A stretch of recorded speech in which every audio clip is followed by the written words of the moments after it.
Are the Eagles due for a breakout win finally?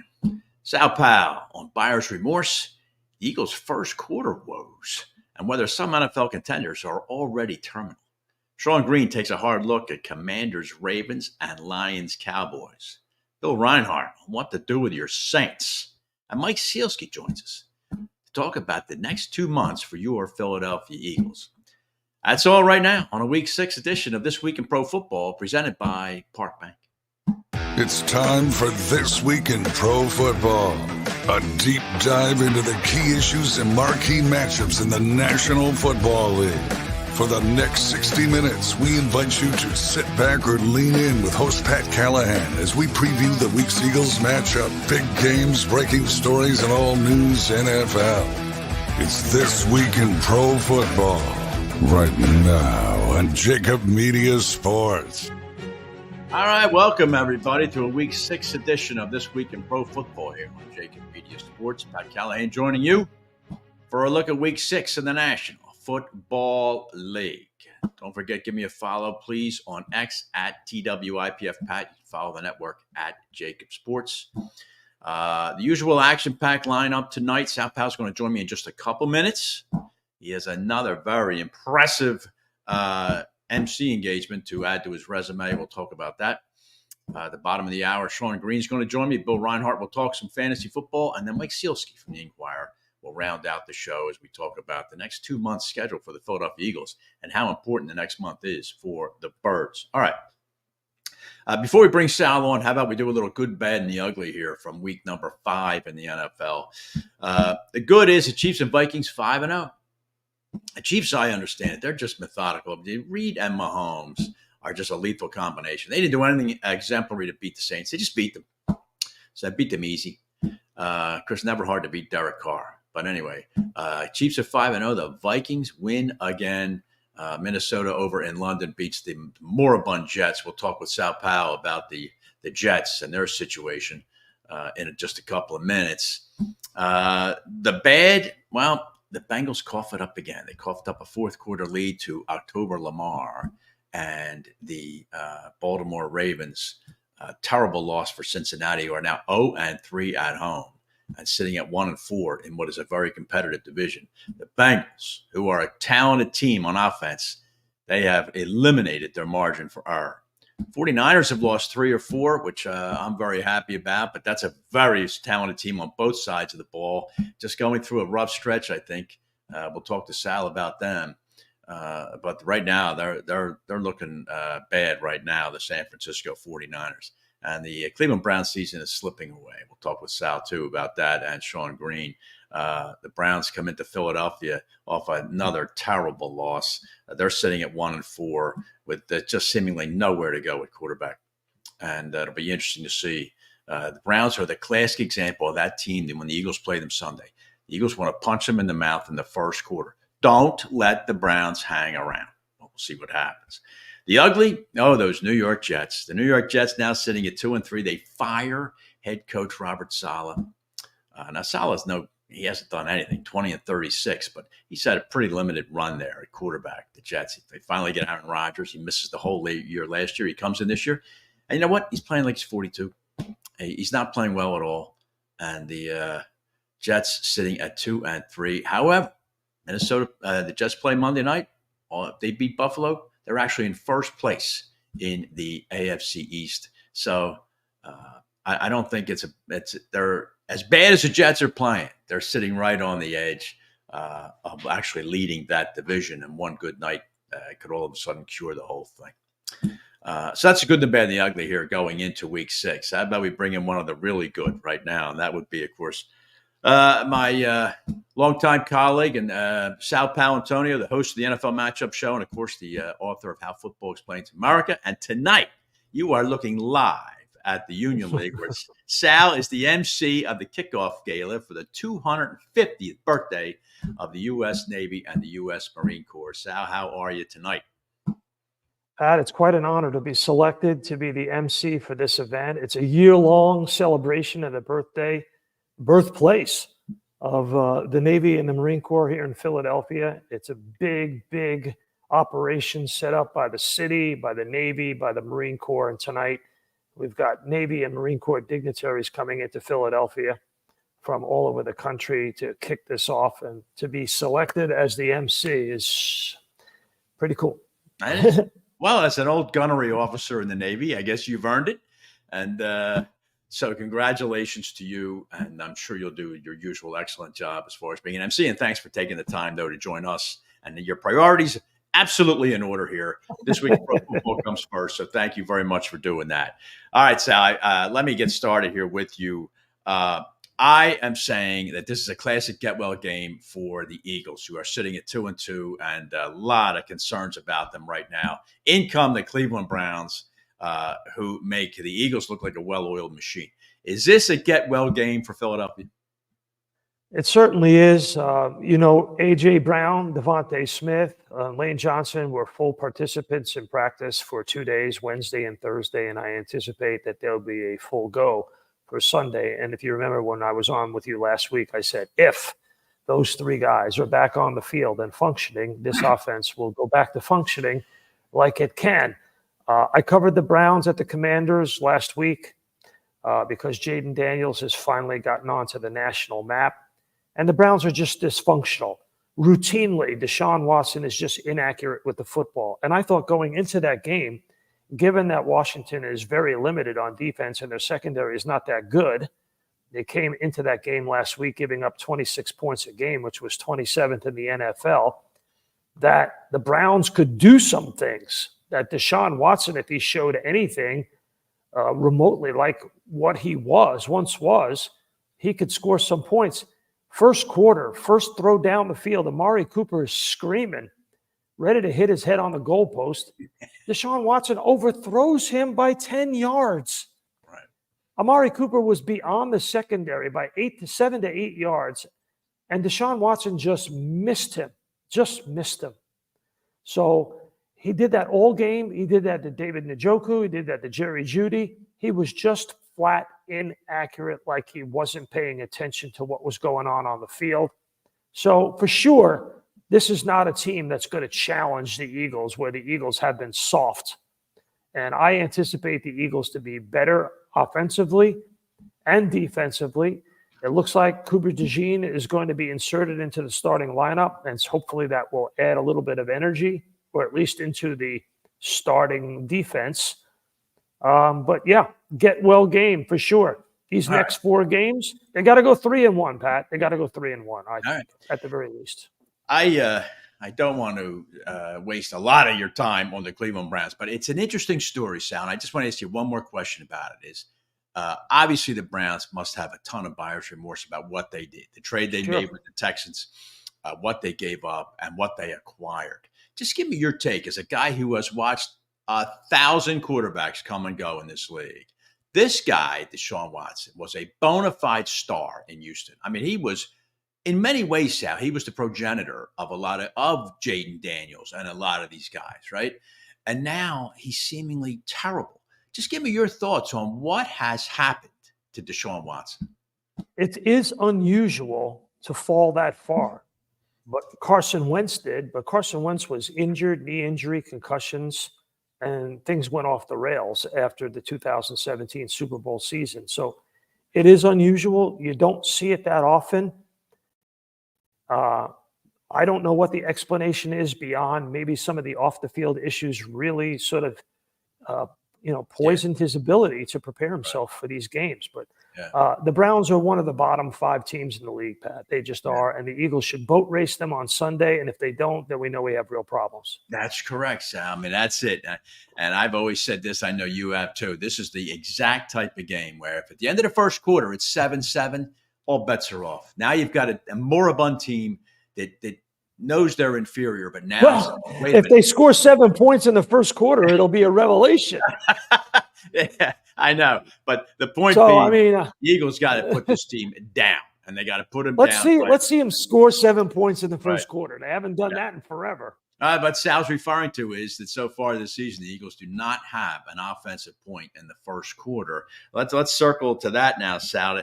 That the Eagles offensively now, how is Lane Johnson, Sal, that critical seemingly in terms of record with and without him, the answer would be yes. But is he that critical to stabilizing the Eagles offense? Listen, Pat, when you don't score in the first 16 scripted plays, you don't score in the first quarter of a game, and you do it routinely where you don't score. That's on the offensive coaching staff and the quarterback. All right. That's on Sirianni and Kellen Moore and Jalen Hurts and Doug Nussmeier, the quarterback's coach. You have to be able to game plan when you have that level of talent. When you have A.J. Brown and Devontae Smith and Dallas Goedert and, by the way, Saquon Barkley. Right. When you have that level of talent, you should be able to put the ball in the end zone. That's the job of the quarterback. Put the ball in the end zone. And to do it in the first quarter, if you can't do it in the first quarter, it means that your preparation during the week was just not good enough. It's just not good enough. It's an indictment, really, of that coaching staff. All right. Well, let me get to one of those things, but it's really on both sides of the ball, but it applies to the offense too. At the press conference, you were kind enough to send me the transcript. Elliott Shore-Parks asked Nick Sirianni if there were any common threads to the fact that offensively the Eagles have turned the ball over 8 times, and any common threads to the fact that defense has only forced 2. The Eagles at -6 are I think it's 30th or 29th in the league in net turnover margin. So if I ask you, Nick gave a usual Andy Reid type answer, but I'm asking you do you see any common threads? In other words, it's not just a one-off thing. Is there something systemic the Eagles are doing wrong on both sides of the ball?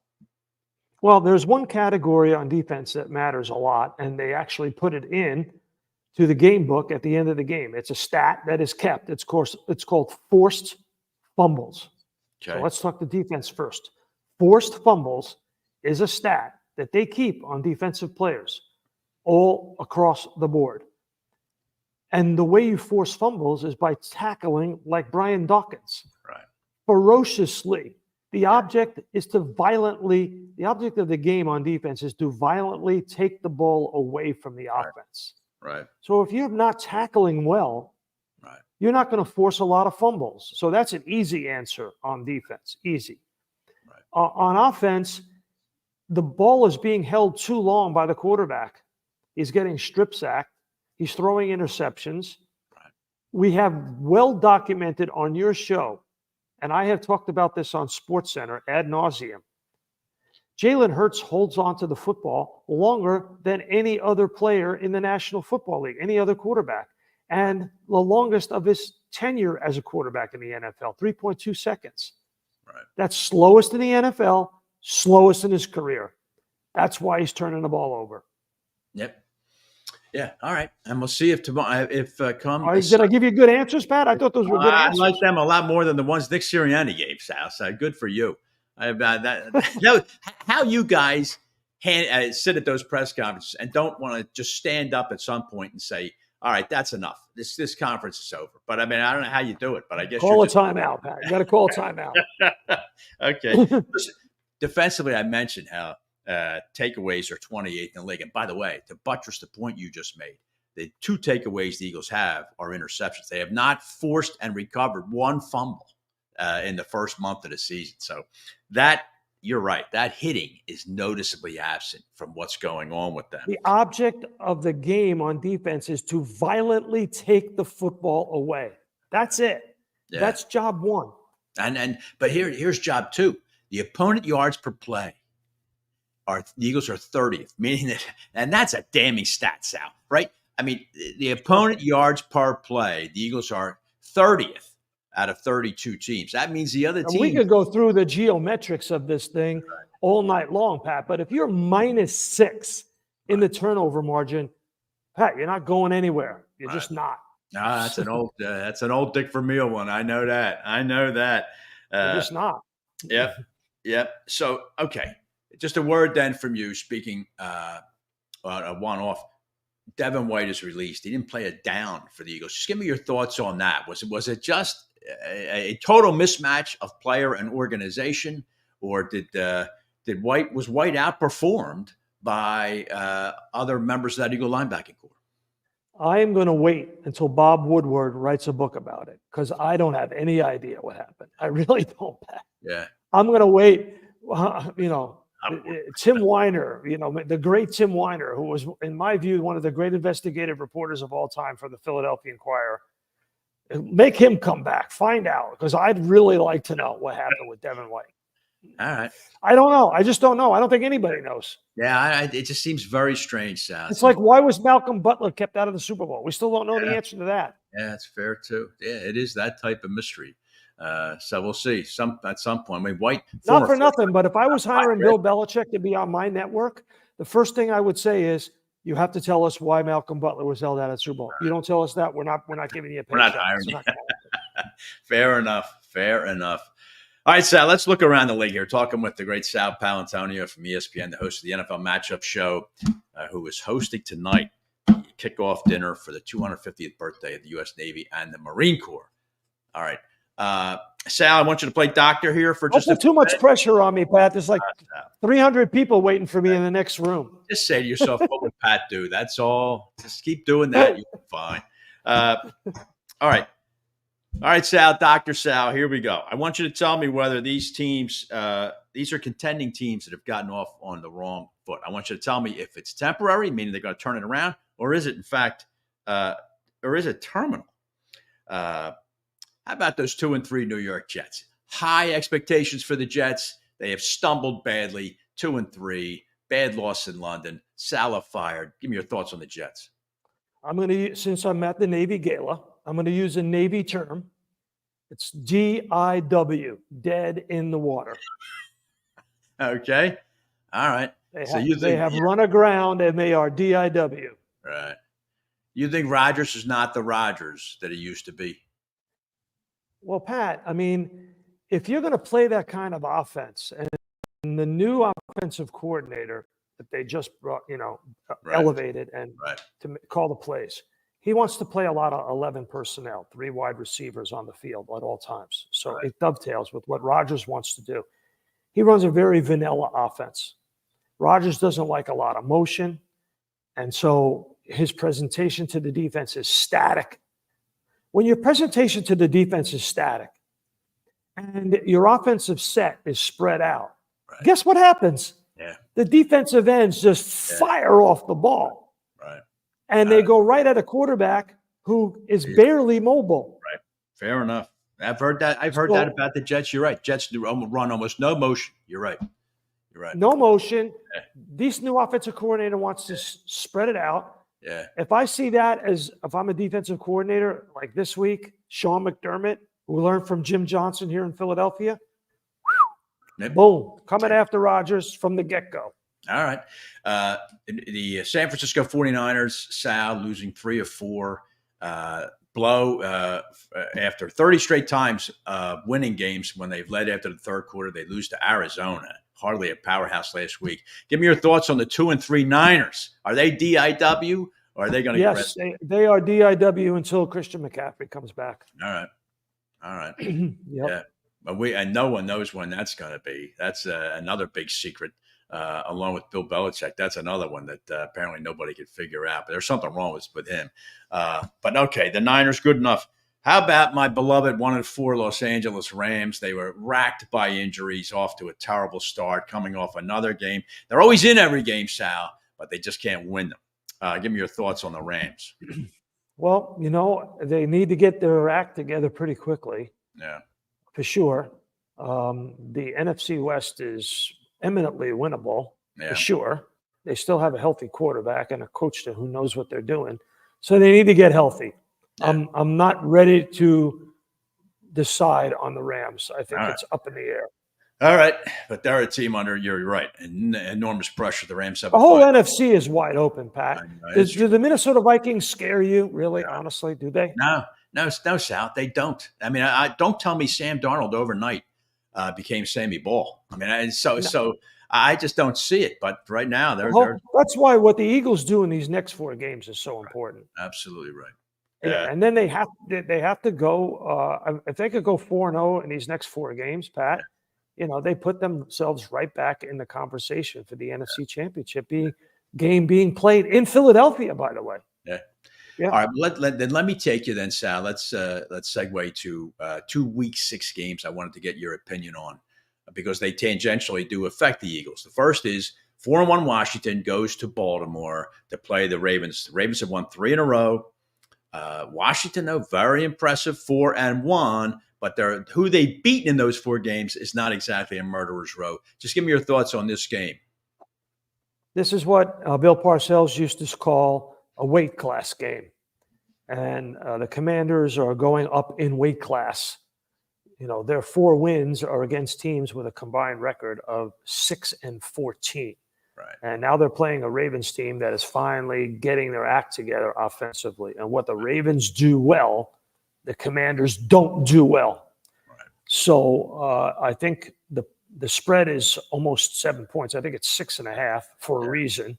Yeah. Baltimore always has teams that come in, whether it's the Chargers or the Dolphins, that have done well. And then they play at M&T Bank Stadium, and they have to face Lamar and Derrick Henry, who, by the way, I think is the number 1 player in the conversation for MVP, number 22.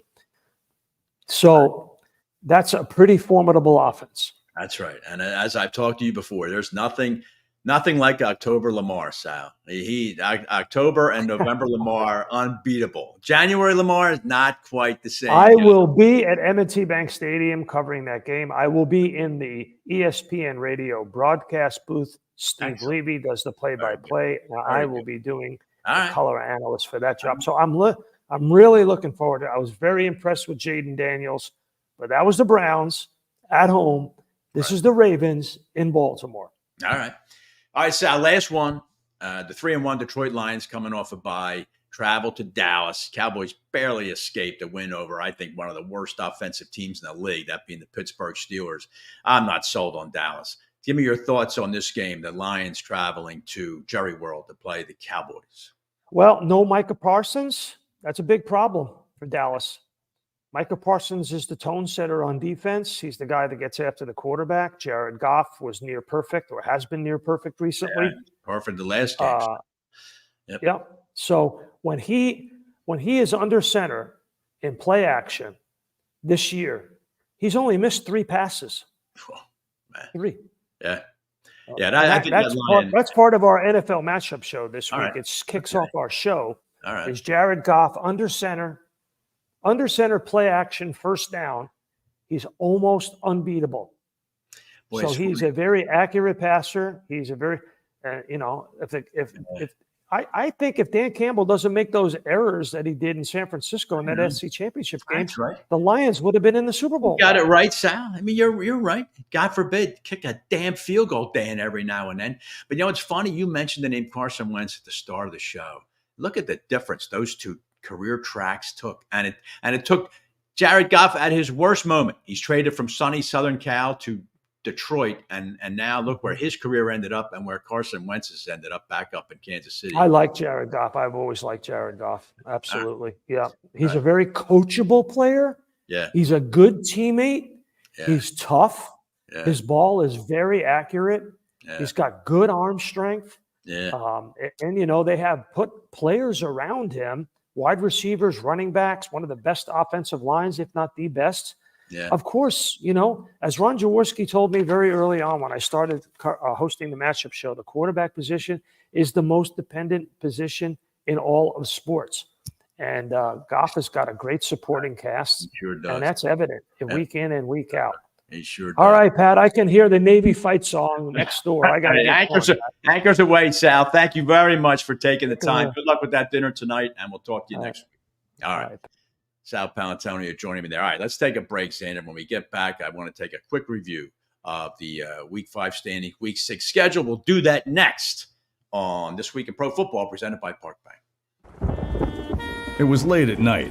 I was browsing KennedyAuto.com when there was a knock at my door. Hey, baby, what you doing? Buying a car from John Kennedy Ford. Online? I let her in on the secret. KennedyAuto.com makes car buying easy. That got her attention. Can I go for a ride? Let me get my coat.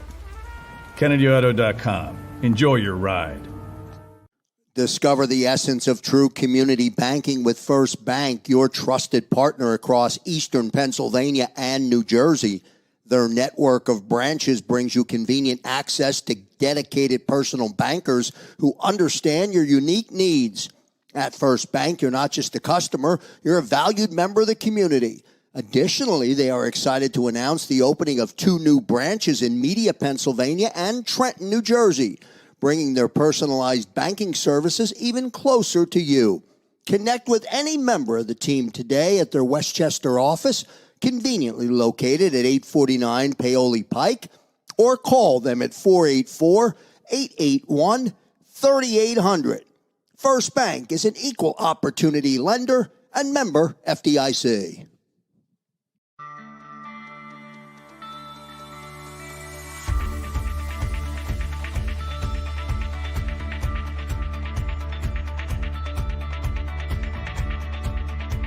Hi, I'm Jim Muehlbronner, Managing Partner at Del Val Insurance Group.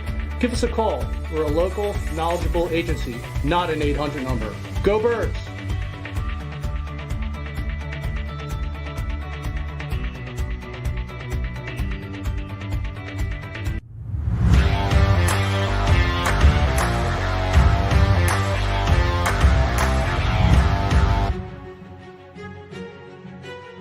Welcome back. This week in pro football, Pat Callahan joining you. We have a quick segment here before Sean Green joins us. So, Xander, if you would, how about bringing up those Week 5 standings? We could take a quick look at that, and this will add some color to what Sal and I were just talking about. Washington sitting at 4-1 in the NFC East. Dallas, that's a big game against Detroit. If Dallas does not hold serve there, they fall to 3-3. I think Philadelphia's going to get to 3-2. And I guess you can't count those New York Giants out. Big win last week in Seattle for the Giants. In the NFC South, you see Atlanta leads. That's because good Kirk Cousins showed up. 509 yards and 4 touchdowns in that Thursday night game against Tampa. When good Kirk shows up, Falcons are going to be good. When bad Kirk shows up, they're not. Right now, 3-2 leads that division. Minnesota, we talked about them. I think Detroit's going to beat Dallas this week. Detroit will get to 4-1. And the Packers this week host Arizona. I see them getting to 4-2. They're going to be heard from. The NFC West, as Sal said, eminently winnable. San Francisco sitting at 2-3, a big surprise. In the AFC, Buffalo sits at 3-2. But like I mentioned, look at those New York Jets. As panicked as everybody is in New York, a Jet win, and they lead the division. So that one far from over right now. Houston sits at 4-1. They're going to win the AFC South. Baltimore, we mentioned the game coming up against Washington. I think Cincinnati's woes are going to win that division for Baltimore. And the AFC West, I'm sorry, it's the Chiefs. The Chefs are clearly the team there, and I don't see anyone else from the AFC West even making the playoffs. Denver, much better than expected, though. You got to give kudos to Sean Payton and the Broncos. The Week 6 schedule, we talked about a couple of good games that are on that Week 6 schedule. Xander, if you want to bring that up. I mentioned in Week 6, Detroit, Dallas, Washington, Baltimore. They're the marquee games to me. Thursday night games are a good one. San Francisco at Seattle, NFC West. And the Monday night game, talked about Buffalo and the Jets. That is a big game. Sunday night, how about the New York Giants back on national TV against the 1-4 Bengals? That is a swan song game for the Bengals. If they can't beat the Giants in New York, they fall to 1-5, then the season is over in Seattle. All right, Xander, thank you very much. All right, a quick break here. When we get back, of course, it's my arch nemesis, Sean Green from Sports Gambling Podcast will join me. We're going to talk some props, and we're going to talk some numbers regarding those big Week 6 games. That's all next on This Week in Pro Football, presented by Kennedy Ford.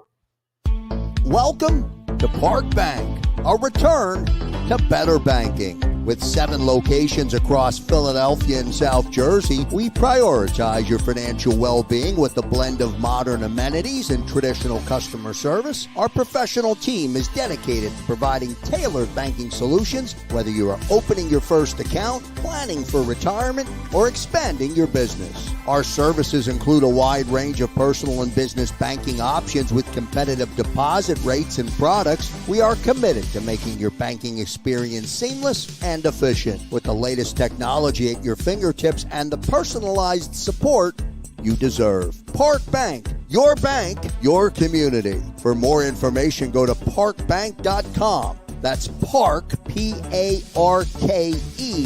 bank.com. ConcreteCuttingSystems.com. Member FDIC. Concrete Cutting Systems Incorporated is the concrete cutting specialist in the Philadelphia area since 1995, and they've become the specialist in the Pittsburgh area as well. These guys are celebrating 28 years as the industry leader in the field of concrete cutting and robotic demolition. So if you have a project that requires any type of concrete cutting or drilling, concrete demolition, or interior excavating, call the specialist, Concrete Cutting Systems, located at 2514 Orthodox Street in the heart of Philly. Call them at 215-533-0652. With a fleet of over 70 service trucks, Concrete Cutting Systems Incorporated is always ready to service all of your concrete cutting, drilling, and concrete demolition and highway sealing needs. These guys are the only full union concrete cutting company based in Philadelphia. So don't delay. Call the boys today at 215-533-0652. And be sure to check them out on Facebook and Instagram at CCSINC_Phila or on the web at ConcreteCuttingSystems.net.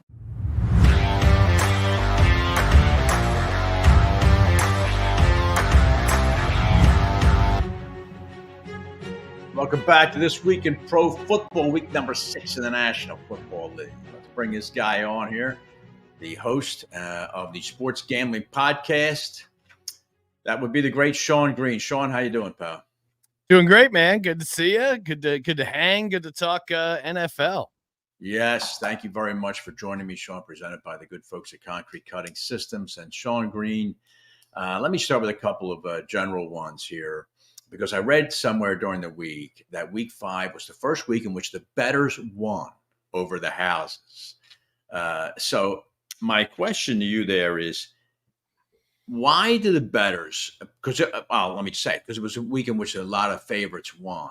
Why do bettors seemingly always prefer favorites, and why do they seemingly always prefer the over? Yeah, well, I mean, it's I think it's just what's more fun to root for, right? When you're, and you already got your fantasy team. Really, a lot of this comes from fantasy, right? Where people are used to rooting for these guys that, hey, it's not my team, but I got Justin Jefferson on the Vikings, so I'm rooting for the Vikings, Justin Jefferson to score points. So, hey, if he's on my fantasy team and I want him to score points, why would I want to take the under? So, yeah, and if you're going to spend. Yeah, if you're going to spend 3 hours watching a game, you don't want it to be like the Dolphins and the Patriots, or it's this ugly 15-10 game. So it's confirmation bias, right? You're wanting this to happen, so you put your money there. Right. And the favorites, I would guess, Sean, is that they're on TV so much. They just, usually the teams that are favored by decent numbers are the ones that are, have to face it, they're good. That's why they're the favorites. Yeah. And so. And then so the corollary then I want to ask you is, do fans tend to bet laundry? That is, I love those Packers. I always loved that Packer G. I've always loved that 49er red and gold. I mean, how much of are people putting their money up based upon the laundry that the team is wearing? I think there always is a little bit of that, but then I think there's the other side. I mean, hanging out in the Philadelphia area, for everyone that says, oh, the Eagles are going to destroy the Cleveland Browns this week, there's a bunch of cynical people that go, oh, we stink, we suck, the Browns are going to win, I'll take the other side, I'll take your money. This bum team isn't going to win anything till they get rid of Sirianni. So I think it kind of depends on the fan base. But yeah, I think, again, you talk yourself. I don't think I've ever bet against the Eagles. And generally I only bet on them when they're a dog or they're a small favorite, because there's nothing worse than coming up this week where the Eagles are favored by 9.5 points. Right. And then they win the game by 7 and you lose money and you're like, this is annoying. So I usually don't bet on them when they're a big favorite. All right. Well, let's if you don't mind, I'll take advantage of your segue there. And look at this game. Before we get to the point spread, I've been really derelict in the first month here of asking you about certain props, because I know a lot of people love to bet these props. So I jotted down 3 of them, and I wanted your thoughts on these, and they're all contingent upon this Eagle offense finally waking up. I was talking to Sal about the fact they haven't scored an offensive point in the first quarter yet. Yeah. Do you see that getting corrected? And how do you feel about, for instance, Jalen Hurts passing touchdowns? With the Eagles up 9, a 9-point favorite, is it 2.5? What is the number on that? So it's the number on his passing touchdowns is set at 1.5. 1.5. But you're getting, if you think you can throw 2 passing touchdowns, you actually get plus money on that at plus 125. Now, I would actually, even though I think the Eagles offense does have a decent output here, I would look towards the I would go under there on the passing touchdowns, because so often they're in that, area close to the red zone. And now with Jalen Hurts being able to do the tush push, Saquon Barkley has been really good. So I wouldn't really touch his passing touchdowns. If I did, I would go under the 1.5, I guess. But honestly, the prop you sent over, the one that jumped out at me that I like is the AJ Brown over 68.5 receiving yards. He's gone over this 11 out of his last 17 games. And that was even with, even some of their games where they were really looking rough in the second half of last season. He even got over it a little bit. If you remember week 1 in Brazil, he had 119 receiving yards. And I like the yards better than the receptions. His receptions is set at 5.5. And he can have some big plays. So the AJ Brown over receiving yards, I think that's the way you play. If you think the offense is going to come back to life, I think it has to be getting AJ Brown involved. I agree. I think 68.5, I would jump on that over too. What's the plus minus on that? I mean, what do you have to put up to win $100 on that? Yeah, it's the standard minus 110 both ways. So, right. Yeah, and if you look at the Cleveland Browns defense, they're just they're really falling apart. We see this all the time where the offense is so bad, the quarterback play is so bad, it starts impacting the defense. They're not going to get no question. Yeah, they're not going to get a 3 and out if we give you the ball back and you go 3 and out. It's very frustrating, and this is a weird scheduling spot for the Cleveland Browns. It is their 3rd consecutive road game. Very rare that this happens in the NFL. Only happens like 3 or 4 times a year. It's historically a really tough spot for the other team. I spoke at some length last week with Eric Allen, the Eagles' great. Love him. Right. And I was asking him questions about the psychology of defensive players, and that's got to be one of them. You're right. If they have no confidence, if the defense has no confidence in the offense, sooner or later, that is going to wear them down psychologically. So this is a game. I talked with Sal about it. The Eagles got to punch them in the face early. If they don't, now you've got a whole different team. But if they punch them in the face early, then the Browns will go away. So tell me what you think about that 9.5 number. Where are you coming down? Yeah, I'll take the birds there, laying the number. It is big. It's taking the laundry. See, yeah, you're exactly. doing it. It's been a long time. Well, more so, it's less about liking the Eagles and just you cannot put money on this Cleveland Browns team. I decided last week, hey, if they can't figure it out against this Commanders team, like the body language is horrific. Just Deshaun Watson, if they're going to keep starting Deshaun Watson, you just can't bet on the Cleveland Browns. It's that simple. If they put Jameis Winston in, I'll be all over this Browns team. And as an Eagles fan, I sighed a little bit, a sigh of relief that Jameis Winston wasn't out there, because it's clear the teammates want him in there. The entire city of Cleveland wants him in there, and he might give their offense a little bit of boost. We saw that offense with Joe Flacco towards the end of last year. You tell me there isn't some buyer's remorse in Cleveland. Joe Flacco, how about Baker Mayfield? And look, they ended up giving 3 number 1 picks to Cleveland, and then they give $230 million guaranteed to Deshaun Watson. I don't know what's worse, the picks or the money. They're both. Oh my God, I don't know. Talk about pick your poison. Both are lethal. But you know what, Sean, I'd love for once, instead of seeing in these pregame shows 8 guys around a camera laughing, belly laughing like idiots.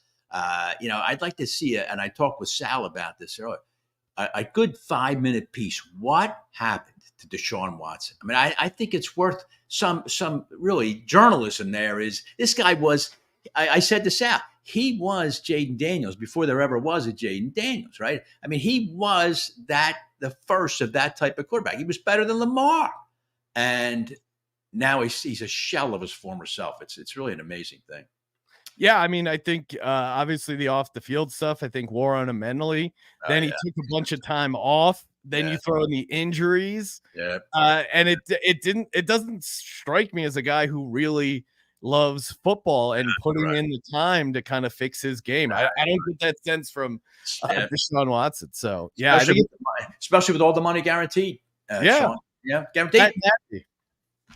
All right, Sean, talking with Sean Green here from the Sports Gambling Podcast. Please check out their website. It's got everything on it. Just type it in, Sports Gambling Podcast, and you'll see. And all these guys do really well. You can't do better than to check these guys out. And check out all their podcasts too, which I think is your Week 6 podcast out yet?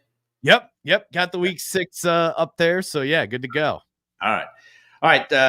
How about two other games I wanted Sean to get your opinion on? I was talking with Sal about them first. Now let's talk some pros and cons on the line. That is Detroit at Dallas. 3-1 Detroit goes to 3-2 Dallas. I am not sold on the Cowboys and their ability to stop the run. I like the Lions here. Give me your take.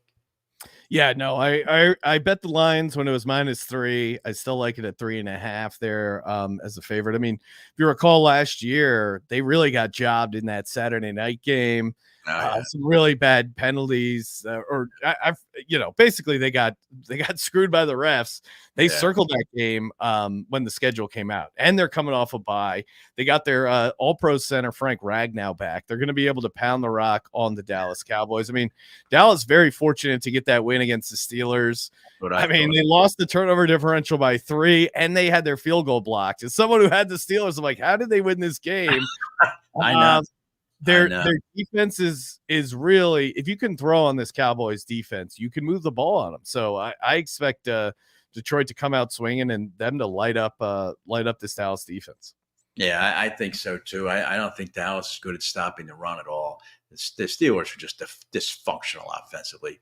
Yeah, but Detroit isn't. I think the Lions are gonna name their number. I think in that game Sunday afternoon. All right, the other game, Sean, I wanted to get your opinion on. The Ravens at the Commanders. Sal and I talked extensively about this. I believe the Commanders, are due for a Commanders type game. They sit at 4-1. Yeah, I mean, I'm with you. I'm on the Ravens here, laying 6.5. Maybe I'm just an idiot who keeps going against this Commanders team, but what they're doing, I just don't think is sustainable. Harbaugh is 12-3 straight up against rookie quarterbacks. Lamar is 21-1 against the NFC. I think if you don't play Lamar that often, it's tough to get a read on how to manage him. So I think he has that edge. But really, the Commanders are 27th in rush defensive EPA. So that means that big heavy dose of Derrick Henry and Lamar Jackson. And if the Ravens can run the ball, you saw what they did against the Bills. They make it really tough for you to stay in the game. So I think they pound it down the Commanders' throat. We have a rookie game finally from Jaden Daniels. So I like the Ravens laying 6.5. Lamar 21-1 against the NFC. That's because he never has to play them in a Super Bowl. Yes, exactly. He doesn't play them in the playoffs. That's right. It's October Lamar. He is the best player in the NFL when the leaves start to turn. There's no doubt about it. Move over Reggie Jackson, Mr. October. Yeah, that's right. He was scintillating in that game last week against Cincinnati. Just took that game over. God bless him. But come January, sorry, it's just never the same guy. It's fascinating. So, all right, Sean, listen, I appreciate it very much. Where does everybody find you so you can give your postmortem on the Phillies and whatever else you got? Yeah. I imagine you're hearing a dose of it from your colleague there. He's a Yankees fan, but okay. That's always hard. I mean, Mets fans, they're really the worst. They pretend like they're a scrappy team. Your payroll's $300 million. Come on, don't act. I love that. I love that. They always go back to that. Oh, we're the '69 Mets again. And no matter what the version is, you're right. Yeah, this isn't a Cinderella story when your payroll's $300 million, Mets fan. So relax. Phillies suck. What are you gonna do?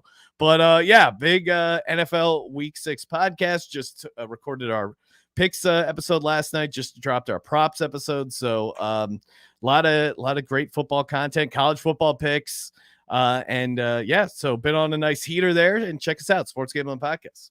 All right. Sean Green, thanks very much for joining me again. We'll be back to you next week, pal. Thanks. Appreciate it. Let it ride. All right, Sean Green, thank you very much there. Now we'll pivot to this gentleman here, the great Bill Reinhardt from Fantasy Guru and from the New York Daily News. We'll bring Bill on after this break to talk some fantasy football and what the hell to do with your New Orleans Saints. That's all next on This Week in Pro Football, presented by Parkbank. What on earth are you doing? We have dinner reservations in 15 minutes. I'm trying to figure out who to start in my fantasy football lineup. Every website I check has a different opinion. It's driving me crazy. How do you set your lineup so fast? I have a secret weapon that will blow your mind. Wow. What's the secret? I've been using fantasyguru.com for all of my fantasy football decisions. Fantasyguru.com? Isn't that with that crazy guy, Jeff Mans? You mean the legendary fantasy guru, Jeff Mans? He's a genius. FantasyGuru.com has everything you need to dominate your league. Starts, sits, busts. It's like having a fantasy football expert panel in your corner. Wow, FantasyGuru.com. But I feel like you're cheating on me. How do you think I won our league last year? FantasyGuru.com. It'll feel like you're cheating, but you're not. Join FantasyGuru.com today. Use the code NEW30 for 30% off instant savings. Evolution Energy Partners has helped hundreds of businesses save millions of dollars on their energy spend. They offer electricity and gas procurement strategies, efficiency audits and engineering and financing solutions, as well as online utility bill management.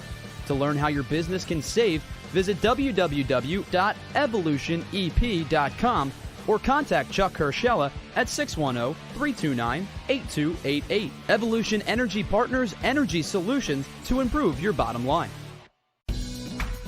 At Whistler Pearlstein LLP, we assemble the most effective team to handle all of your legal needs. There are players and pretenders, but our hustle and heart set us apart. In practice now for over 75 years, we're proud to be one of the most prominent full-service law firms in the Philadelphia region. We offer 17 different areas of practice, including business, corporate, and tax education law, real estate, zoning, and land development, municipal law, and litigation. Our top-rated attorneys and staff are laser-focused on client success. We strive to provide outstanding legal counsel with the highest level of care and consideration. Let us show you the Whistler way. Learn more at WhistlerPearlstein.com or email Michael J. O'Donohue at mod@whistpearl.com.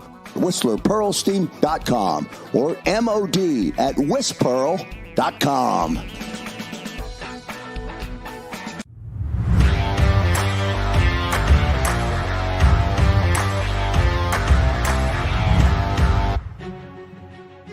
All right, back here this week in Pro Football, Week 6 of the National Football League here on JAKIB Sports. Don't forget, give me a follow on X at TWIPFPat. How about we bring this guy up here? Xander, that would be my colleague, Bill Reinhardt, NFL Fantasy Bill on X. And he writes for FantasyGuru.com and the New York Daily News. Bill, how you doing? Terrific. How are you? Well, Bill, I saw this note here on X. I just can't help it. Baseball, I just don't. I no longer understand this game.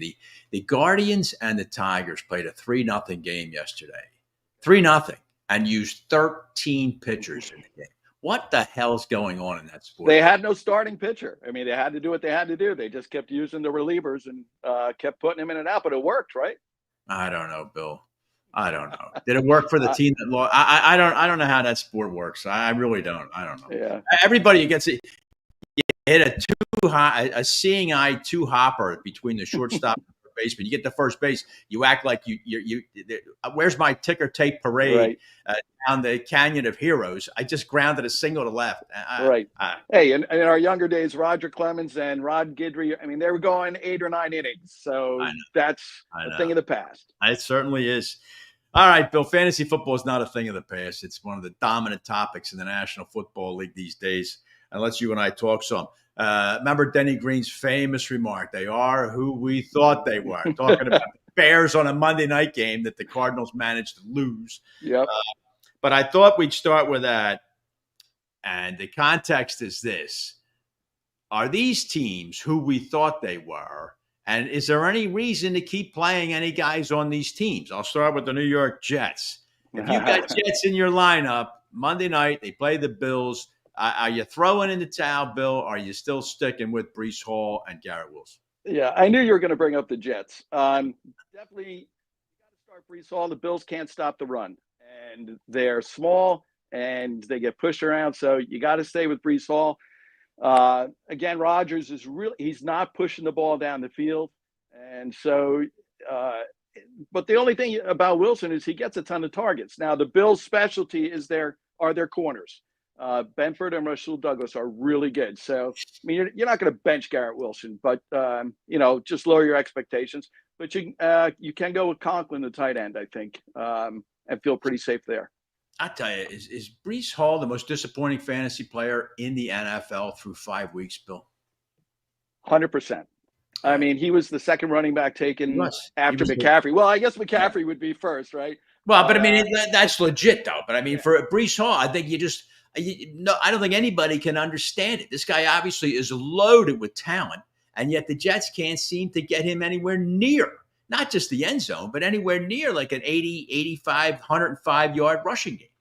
I was sticking up for him last week on this show. But the other thing is, if you don't have to respect the pass, and Aaron Rodgers is not throwing deep, you can cheat those linebackers up, you can cheat the safeties up, and that just shrinks the field by 5-10 yards. So it's harder. He's running into more traffic. I think you're right. I think the whole Jet offense seemingly is within 5 yards of the line of scrimmage, and I think defenses are playing that way.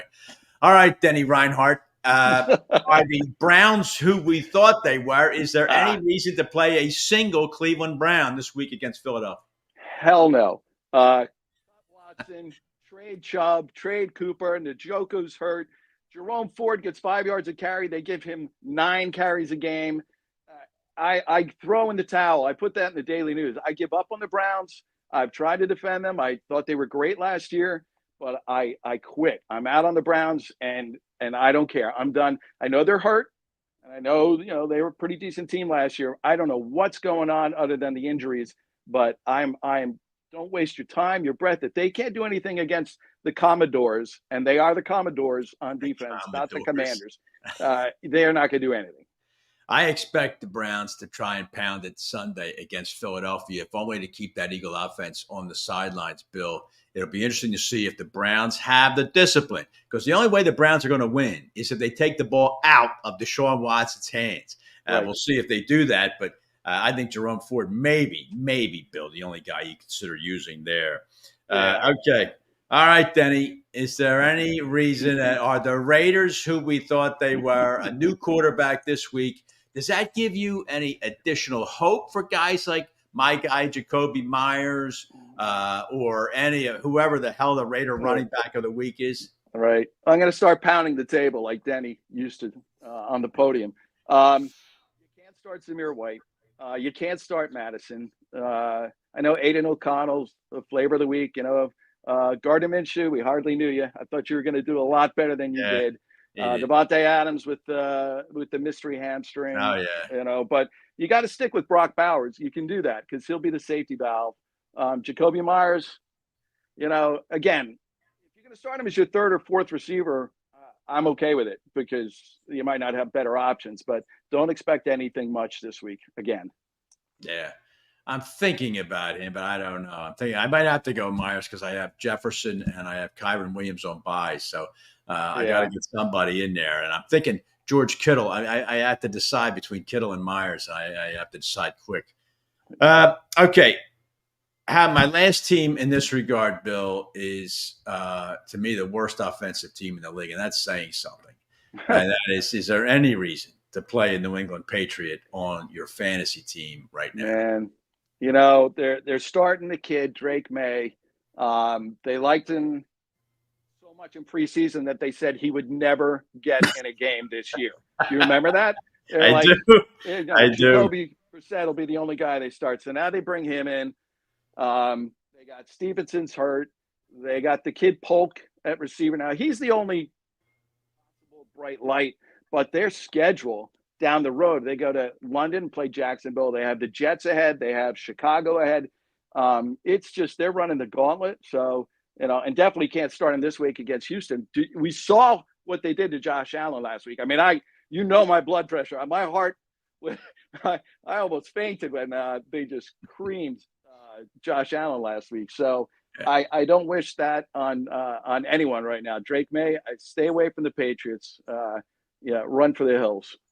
Boy, the ratings are going to be buffo for that London game, Jacksonville, New England. One, that'll be top no 5. Reason to get up. No, everyone will go to church instead of watching the game this time. That's right. You better get to church, Bill. I know that much. But all right, Bill, I've been talking all show about one of the feature games of the week, which is the Ravens hosting the Commanders in Baltimore, the 4-1 Commanders. I'm very leery. I think this is a step up in class, as Sal Paolantonio called it, for Washington here. Are you leery? Are you dropping any of your Commanders, including the quarterback, in your ratings for this week?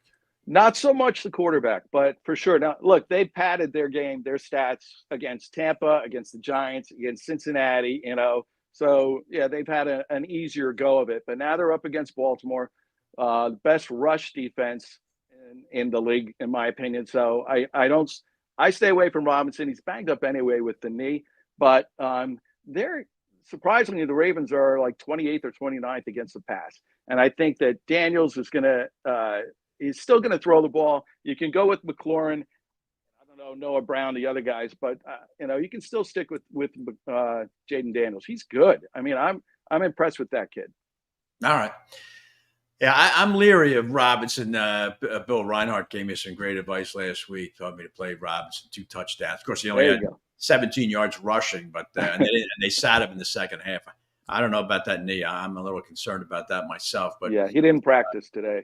He did not practice today. Okay. No. All right. So that's not looking good, Bill. And I got those 2 guys off. So and then apparently Joe Mixon coming back for the Texans. So there goes my Cam Akers. So looking grim. Looking grim for me this week. All right, Bill, talking here with Bill Reinhardt from fantasyguru.com, the New York Daily News.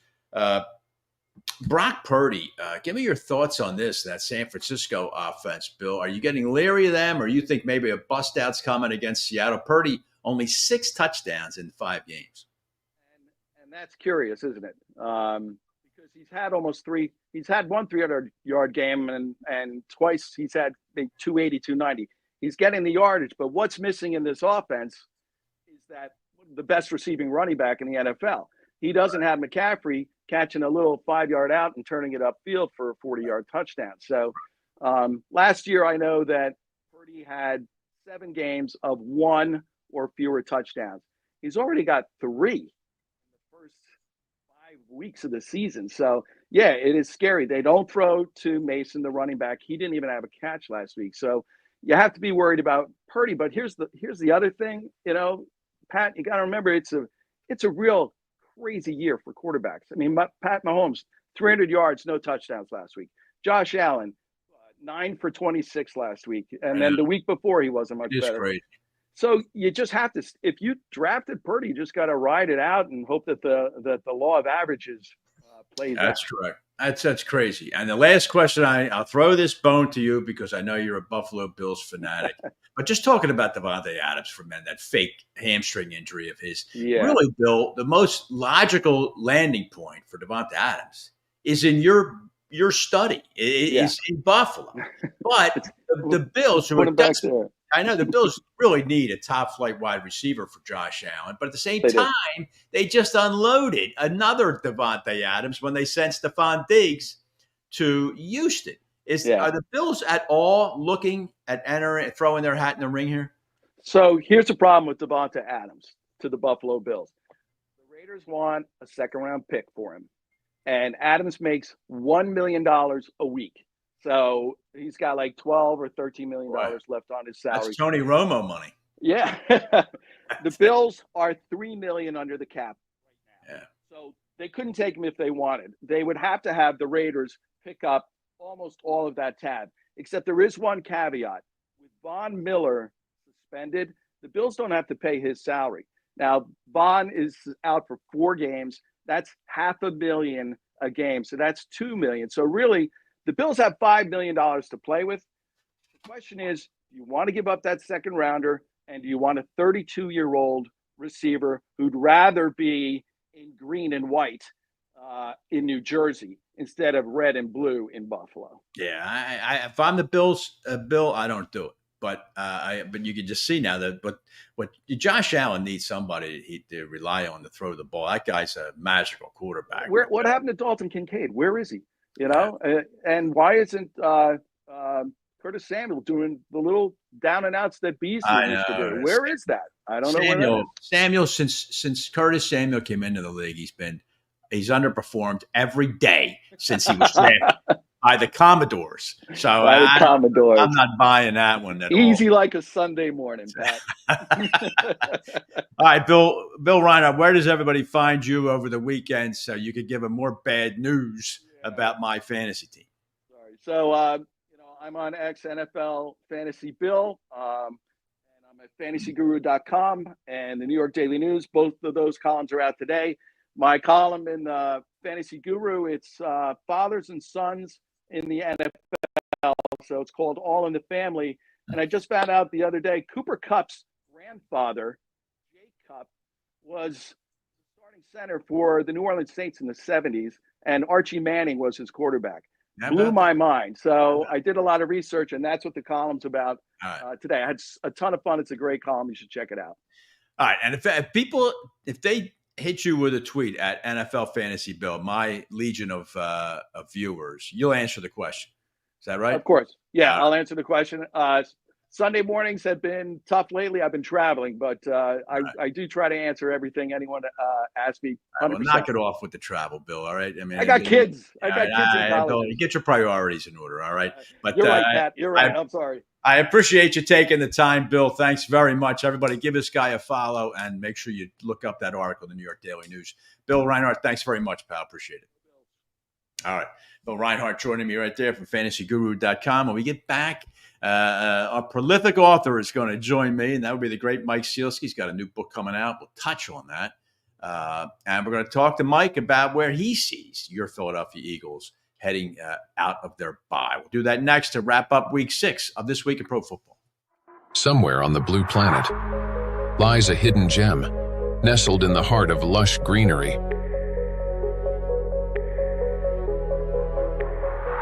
Where the game of golf takes on a new meaning. At Spring Mill Country Club, we offer an unparalleled golfing experience. Our meticulously maintained course is designed to challenge and delight golfers of all levels. But that's not all. Spring Mill is also the perfect venue for your most cherished celebrations. From intimate gatherings to grand weddings, our elegant banquet facilities provide the perfect backdrop for your special day. With exquisite cuisine, personalized service, and breathtaking surroundings, every event at Spring Mill becomes a cherished memory. Let us be a part of your journey, whether it's a round of golf, a celebration, or a once-in-a-lifetime wedding. Spring Mill Country Club, where every moment is extraordinary. Visit us today and create your unforgettable story. It was late at night. I was browsing KennedyAuto.com when there was a knock at my door. Hey, baby, what you doing? Buying a car from John Kennedy Ford. Online? I let her in on the secret. KennedyAuto.com makes car buying easy. That got her attention. Can I go for a ride? Let me get my coat. KennedyAuto.com. Enjoy your ride.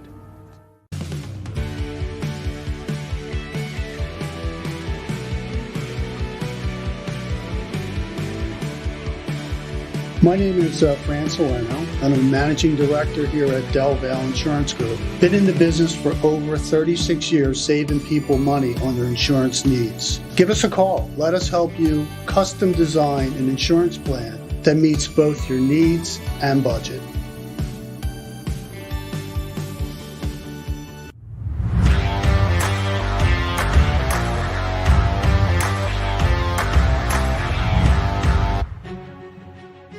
All right, back here on This Week in Pro Football, presented by Kennedy Ford. Let's bring this gentleman on. Xander, if you would. Not coming from Sielski. Hey, Pat, how you doing? All right, Mike Sielski is joining me, but somebody else has joined us too. Okay, somebody else had. Anyway, Mike Sielski joining me, Inquirer columnist, author of The Rise and the forthcoming book, Magic in the Air. That's got to be coming. Do you hear that, Mike? Do I hear what, Pat? You hear the other conversation going on besides you and me talking? No, I don't. I do. Xander, I don't know if you hear it. All right. Well, Michael, we're just going to work. We're going to walk right through it. Okay. Okay. That's what we do. Michael, thanks very much for joining me tonight. My pleasure, Pat. All right. Listen, I want to ask you this. I want to start with this, Mike, and talking about, I mentioned with Sal Paolantonio earlier in the show about press conferences, and I don't know how you guys do it. Here is a question Elliott Shore-Parks asked of Nick Sirianni about, did you see any common thread between the turnovers on offense and then why you're not creating them? I understood the question. It's fine. His answer, sure, there's common threads. I won't get into that. Well, that's what he just asked you. And he says, I won't get into that. Then he goes on to say in Kamala Harris fashion, but there are common threads that, again, you've got to identify issues and then try to put the guys in positions to fix those issues. And he's saying nothing. How do you guys put up with these press conferences? Well, look, I generally don't go into any press conference with Nick Sirianni or any other Eagles head coach thinking I'm going to get direct answers to direct questions, Pat. It's been that way since Andy Reid. It was that way with Doug Peterson and Chip Kelly. You do your reporting in the locker room. You do your reporting outside of those pressers, and you try to piece together exactly what Nick is telling you during those few minutes that we get with him in a group setting. Yeah. I mean, it just, but I don't know how long you sit in there. What is that? What do they last? Like 60 minutes long, Michael? No, they're about 15 minutes, if that. 15. Oh my God. 15. Yeah, they're not that bad. Okay. They're really not. And he'll talk tomorrow morning for about 5 or 10 minutes. And look, he'll duck and jive, and that's what he does. And I know. But you pay attention to what they do, Pat, not what they say. Well, is he singular there, Mike, or is every NFL coach the same way? Are they all Belichick's now? Yeah, one way or another. I mean, Belichick doesn't talk. He didn't talk in the way that Nick talks, but that doesn't mean that they're saying anything. Right. That's fair enough. Okay. Well, let me stick with Sirianni, Michael, if I may. You're around the Eagles a good deal, and you've written tons of columns on them. I had Eric Allen on last week, the should-be Hall of Famer from Philadelphia. And I was asking him questions about defenses and whether and how defenses psychologically react when they know the coach is they're not getting along with the coach or they don't agree with what the coach is doing. Do you think Nick Sirianni is in firm control of this team right now, or is he on trial in 2024? Oh, I don't think there's any doubt he's on trial, as you put it. The Eagles made that clear at the end of last season after that debacle in Tampa Bay.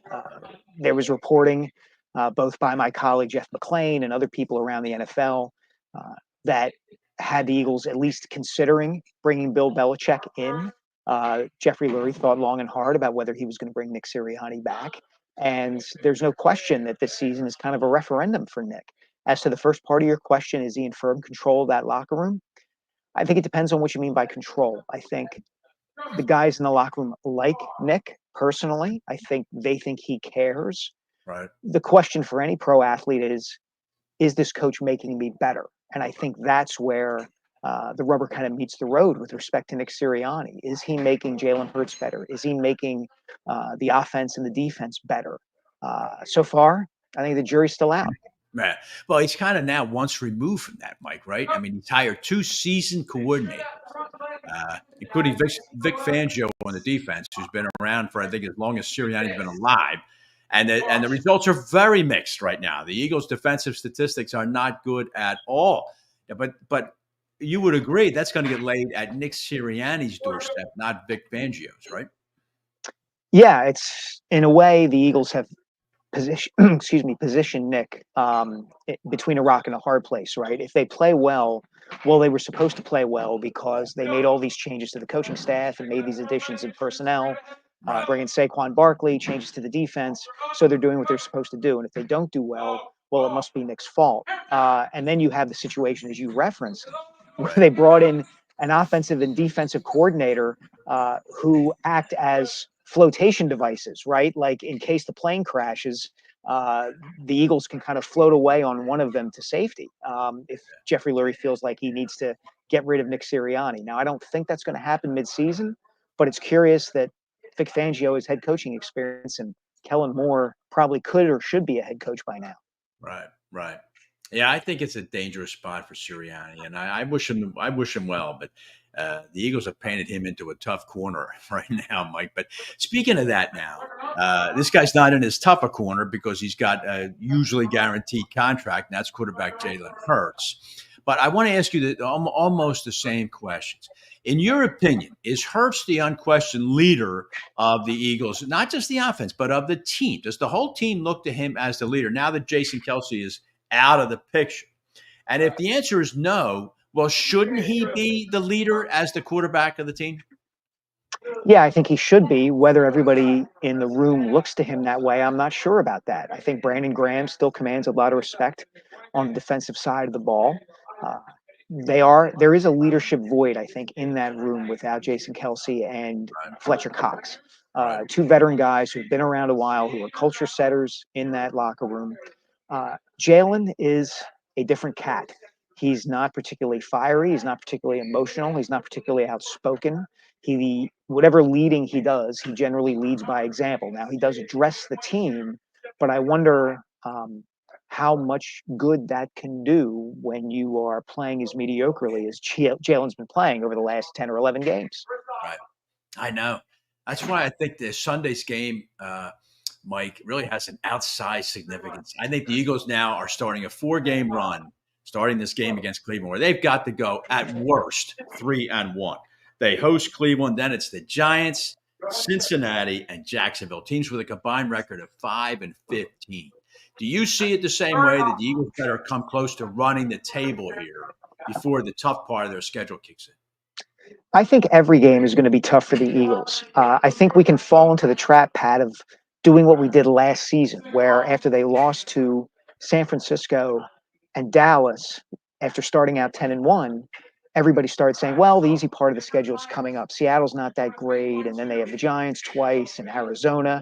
And look what happened, right? They struggled to win one of those games. Yeah, I know. They were fortunate to win that game on Christmas Day. Yeah. So I don't, at this point, I can't look at their schedule in terms of chunks. I mean, think about it. Would you be surprised if they lost to the Bengals? I know the Bengals are 1-3, 1-4, whatever they are. 1-4, yeah, I understand. Yeah. No, same thing with the Jaguars. I mean, yeah, same thing with the Jaguars. You could see Trevor Lawrence tearing them to pieces, couldn't you? Yeah, I mean, I guess you're right. I mean, you're right in the point that you make about being wary of dividing this season into chunks, because, but just to augment the point, I was saying that they needed to do well the next month, because after that, it's at Dallas, then the Commanders. Now the Rams might be done by then, but then they're at the Ravens. I do think the Eagles better make some serious hay here, Mike. Even though, just give me your opinion quickly on the NFC East. I think it's a winnable division. I don't think the Commanders are going to stay where they are. How do you see it? Yeah, I think it is a winnable division. You know, Dallas is always underwhelming. They give people reason to get excited about them, and then they lose games they shouldn't lose. You know, Daniels has been very impressive so far, but it's only been 5 games. You know, I think, you know, people forget quickly the start that Robert Griffin got off to when he was a rookie in 2012.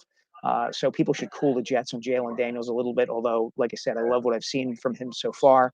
And the Giants aren't very good. They're just not. So it is a winnable division. You're right. Yeah. I just think at this stage of where they're at, the Eagles can't look at any game and say, well, you know, at least we have this team. I mean, they could lose to Cleveland on Sunday. I mean, that Browns defense is legit, and it wouldn't surprise me if they forced a bunch of turnovers and put themselves in position to score a couple easy touchdowns. That's a thing, Mike, and the psychology of it is always impressed upon me that the Browns are a team right now. At the end of the first quarter, it's 3-3, or at the end of the half, it's 10-7 or 13-10. Now you've got a whole different game. Now you have a team that was ready to throw the clubs in the trunk, but now they're interested in the game. That could be trouble. All right, let me just circle back to the quarterback set one more time, Mike. And that is, I was talking with Sal Paolantonio earlier and asking him, what the hell happened to Deshaun Watson? And then we segued. Sal mentioned Carson Wentz as another guy who was absolutely looked to be headed for the top of the quarterback heap, and now he's an anonymous backup in Kansas City. In terms of Jalen Hurts, 2 years ago, he was an MVP candidate, right? I mean, he was just dominating the NFL 2 years ago. Last year, the end of the year, he looked terrible. This year, not much. I mean, could he really have regressed that much in such a short period of time? Well, it's interesting. I heard Kurt Warner on a podcast the other day talking about how system dependent so many quarterbacks in the NFL are now. And I wonder if that's at play with at least Hurts. I think each of the quarterbacks you mentioned are their own kind of unique situation, right? Wentz suffered some physical injuries, the torn knee, a concussion, a bad back that at least contributed to his decline. Watson, we don't have to get into the details of what's happened with him off the field. It's abhorrent. And it certainly seems like nobody is crying the blues that he's playing as poorly as he's playing. And it was stupid of the Browns to give, except for the Browns. And it was stupid of them to give him that contract. As far as Hurts is concerned, he was a great quarterback with Shane Steichen calling the plays. And he's been less than great before and less than great since. That's true. So, I think that's part of this is, and that was the point Warner made in the podcast, was how are these guys being coached up through the time they get to the NFL? What kind of systems are they playing in college? Is it allowing them to flourish and read defenses and adjust to whatever a defense is throwing at them? Or is it simply, these are your robotic-like progressions, and if you don't have something, the wiring goes off? That's usually, Mike, and it's not something that's readily available to the public too, is like you're pointing out that Jalen Hurts had Shane Steichen. Last year he had somebody else, kind of a new system maybe, and he struggled obviously with it this year. Another new coordinator. I think it's hard for these especially younger quarterbacks. All of a sudden you have a whole new system, a whole new nomenclature, a totally different way of doing things. And I think there is a lot of opportunity lost for these younger quarterbacks because they have to relearn a lot of the stuff. Yeah, and a lot of them get rushed into playing right away. Patrick Mahomes sat for a year. Aaron Rodgers sat for 3 or 4. Brady sat for a year. It's the rare. Carolina is a great example, right? Exactly. And then what are they picking up when they sit? The sport is different than it used to be, Pat. I've made the point before that if we were judging quarterbacks the way we used to in the 80s and 90s, we would think a lot more highly of Jalen Hurts because he tends to make big plays late in games, right? He may not put up great numbers. He may make mistakes early on, but generally speaking, he can get his team ahead or put them in a position to win. And back in the 80s and 90s, in the old days, that's what you wanted out of a quarterback. Now we judge the position differently. Yeah. But he gets his number one receiver back. I mean, you can't forget he hasn't had him since week 1. Right. So I think the Eagles are going to pound the Browns this week. Now, who knows, Michael? Who knows? Like you point out, who knows? But all right, listen, Mike Sielski, the author of the bestseller, The Rise, a story about Kobe Bryant, and you have another one coming out. Why don't you tell everybody about the book that they can pre-order right now? And Sure. What made you think about it, and what's it about? Yeah, it's called Magic in the Air, and it's kind of a narrative, anecdotal history of basketball and American culture through the prism of the slam dunk. So there's going to be a chapter on Julius Erving and a chapter on Michael Jordan in the 1988 slam dunk contest. And I get into Wilt Chamberlain and Bill Russell and the year that they kind of rose to the forefront of basketball. And there's a chapter about the fact that the dunk was banned in high school and college basketball for almost 10 years. Right. We get into the racial aspects of basketball, American society, and pop culture, and all kinds of stuff. So I hope people think it's a really fun read. I don't think you have to be like a diehard basketball fan to enjoy it. And it comes out in stores February 11th, and you can pre-order now.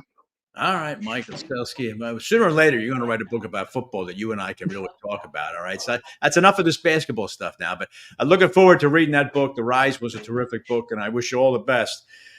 with this one and urge everybody to pre-order it so Mike Sielski can buy some big Christmas gifts for that family, right, Pat? Sounds good to me, Pat. I like your plan. I like the way you think. Mike, thanks a lot for joining me, pal. I appreciate it. Look forward to having you back again, all right? Anytime, Pat. Thanks. All right. That's Mike Sielski, and apparently his whole family joining us here on This Week in Pro Football. If you could hear that noise, I don't know, Xander, it had to be coming from the dining room very close to where Sielski was, but that's all right. We get through it here. All right, that's our show for week number 6. There are some good games coming up, as I mentioned, on the schedule, like the Sunday night game this week and the Monday night game. The Sunday night game, Cincinnati travels to New York to play the Giants. I think that's an interesting game. Monday night, Buffalo at the Jets. That is a big AFC East game. I think that'll be an enjoyable game to watch, too. A lot of drama there with Aaron Rodgers, a new Jets coach. And Philadelphia, of course, hosting Cleveland. I think the Eagles are going to win big. I do. But I've been disappointed before. We'll see how that plays out. Thanks very much to Xander Kraus for producing. Thanks to everybody who watched the show today. And, of course, Sal Pao, Bill Reinhardt, Sean Green, and Mike Sielski for joining me. And we look forward to talking to you again next week as we get to week 7 of This Week in Pro Football here on JAKIB Sports.